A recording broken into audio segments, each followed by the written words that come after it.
हेर्नुहोस् यो चाहिँ मेरो घर। मैले अहिले तलबाट जुम गरेर खिचेको भिडियो। अब म जुम आउट गर्छु, यस्तो हुन्छ। अझै जुम आउट गर्दा यस्तो हुन्छ। यहाँ वरिपरि छन्। हेर्नुहोस् यो मैले जुम गरेर खिचेँ। ल हेर्नुहोस् यहाँबाट बनेपा देख्दा कस्तो देखिन्छ। अब म बनेपाको खिच्छु है त। मैले अहिले देखाएको घरमा आइपुगेँ। म चाहिँ अहिले मैले देखाएको घरमा आइपुगेँ। ल हेर्नुहोस् यहाँबाट म फेरि बनेपा फर्केर खिच्छु है त। यहाँबाट बनेपाको भ्यू लिँदैछु म यो बाटोबाट। यो घरबाट बनेपाको भ्यू लिन्छु है त। अब म यो घरको गेटमा आइपुगेँ। ल यहाँबाट बनेपा यति देख्यो।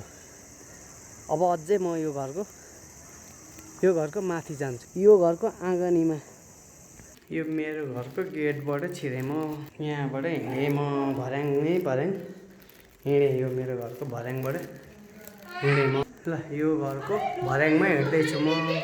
ल यो घरमा आइपुगेँ। यो चाहिँ मेरो घर। अहिले तलबाट मैले देखाएको घर, डाँडामा रहेको घर।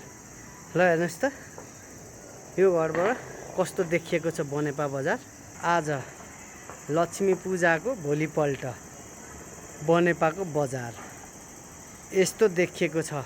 ल हेर्नुहोस् पटेका पड्केको सुनिरहेको छौँ। ल हेर्नुहोस् त यो चाहिँ मैले यो घरबाट लिएको दृश्य हो। ल हेर्नुहोस् त। ल यो घरबाट लिएको दृश्य। ल हेर्नुहोस्।